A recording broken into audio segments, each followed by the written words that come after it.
उपचुनाव के लिए अखिलेश यादव ने जो रणनीति बनाई है उससे कहीं ना कहीं बीजेपी की चिंता जरूर बढ़ जाएगी। आज हम इसी पर करेंगे बात। नमस्कार, 4 PM में आप सभी का स्वागत है।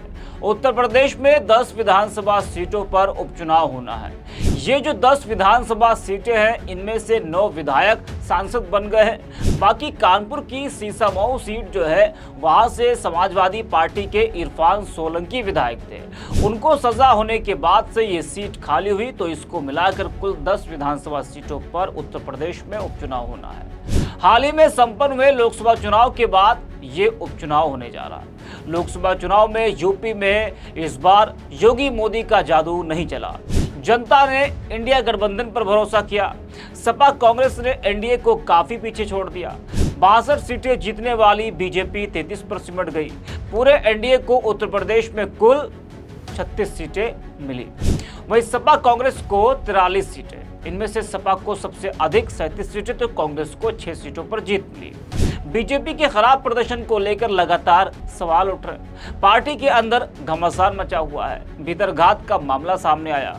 अंदरूनी कलह तो खुलकर सामने आ ही रहा है, वो किसी से छुपा नहीं है। तो इन सब के बीच जिस तरह से बीजेपी अपने नेताओं के झगड़ों में उलझी है, उधर सहयोगी दलों की भी नाराजगी है और उपचुनाव सिर पर है। तो बीजेपी पूरी तरह से इस वक्त उलझ चुकी है। वो बात अलग है, इन सब से ध्यान हटाने के लिए पूरी पार्टी, पूरा एनडीए का ध्यान सिर्फ एक तरफ ले जाने के लिए कांवड़ यात्रा का मुद्दा उठा दिया हो, नेम प्लेट वाला, कि सब इसी में उलझे रहे। तो हो भी वही रहा है। सभी के सभी इसी मुद्दे पर इस वक्त उलझे हुए हैं। किस तरीके से लोगों के दिमाग से खेला जा रहा है, किस तरीके से लोगों को मुद्दों से भटकाया जा रहा है, वो आप देख पा रहे हैं। लेकिन ये जनता है, सब जानती है, सब समझ चुकी है। ऐसे तो राम मंदिर का उद्घाटन हुआ था, फिर भी खराब प्रदर्शन रहा। तो जनता है, समझदारी से वो काम कर रही है। चलिए अब आते हैं उपचुनाव पर। दरअसल यूपी में बीजेपी के खराब प्रदर्शन से ये उपचुनाव योगी आदित्यनाथ के लिए बड़ी परीक्षा के रूप में होगा। इसलिए उपचुनाव की कमान भी योगी के हाथों में दे दी गई है। लेकिन अखिलेश यादव बीजेपी की सभी रणनीति को फेल कर देना चाहते हैं। जिस तरह से उनका पीडीएफ फार्मूला लोकसभा चुनाव में काम किया, अब वही लोकसभा चुनाव वाली रणनीति अखिलेश यादव इस उपचुनाव में भी अपनाने जा रहे हैं। अगर ये रणनीति अखिलेश की फिर से काम कर गई, तो योगी के लिए मुश्किलें खड़ी हो जाएंगी। हार का ठीकरा उन्हीं पर फोड़ा जाएगा। वैसे भी पार्टी के नेता सहयोगी उनसे नाराज चल ही रहे, तो उन सभी को और मौका मिल जाएगा।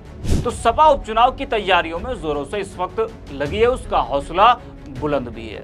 और बीजेपी की सभी रणनीति को समाजवादी पार्टी और पूरा जो इंडिया अलायंस है, वो फेल कर देना चाहता है इस उपचुनाव में। अखिलेश यादव ने कहा कि उपचुनाव सिर पर है और इनमें पीडीए को सामने रख जनता के बीच जाकर फिर सपा को विजयी बनाना है।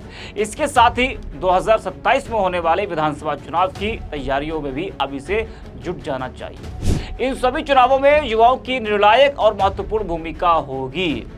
युवाओं पर फोकस हो रहा है। देखिए किस तरीके से युवाओं को समाजवादी पार्टी जो है वो अपनी ओर लाना चाहती है। अच्छा, यही फार्मूला इस वक्त बसपा भी अपना रही है आकाश आनंद के जरिए।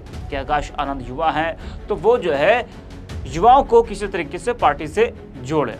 तो सपा का भी ध्यान युवाओं की तरफ है। महत्वपूर्ण भूमिका होगी युवाओं की, ये कहा जा रहा है। अखिलेश यादव ने कहा कि उच्च शिक्षितों के लिए भी नौकरी नहीं रह गई और वे डिलीवरी मैन बनकर रह गए। उन्होंने युवा संगठनों से नौजवान जागरूकता अभियान चलाने का निर्देश दिया।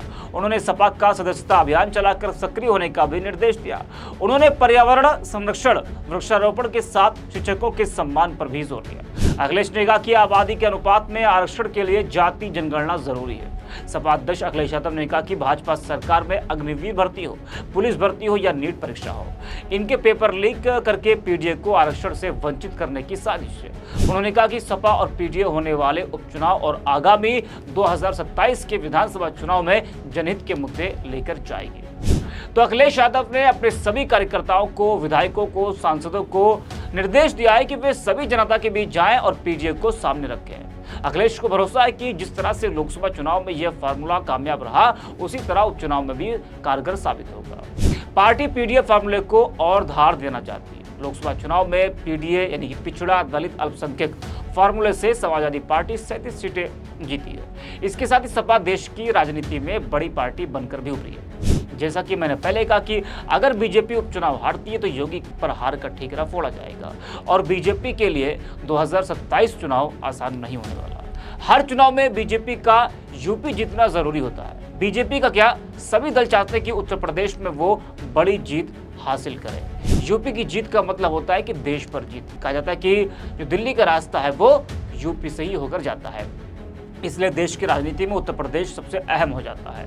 पर यूपी में बीजेपी अभी भी अंतरकलह से उबर नहीं पा रही है। चुनावों में हार का जो भी कारण रहा हो, इससे इनकार नहीं किया जा सकता कि उत्तर प्रदेश के मुख्यमंत्री योगी आदित्यनाथ को हटाए जाने का अफवाह बीजेपी को महंगा पड़ गया। यह संविधान आरक्षण का मुद्दा हो, जिस तरीके से विपक्ष ने इसको उठाया, अभी भी उत्तर प्रदेश बीजेपी के लिए सबसे मुश्किल होता नजर आ रहा है।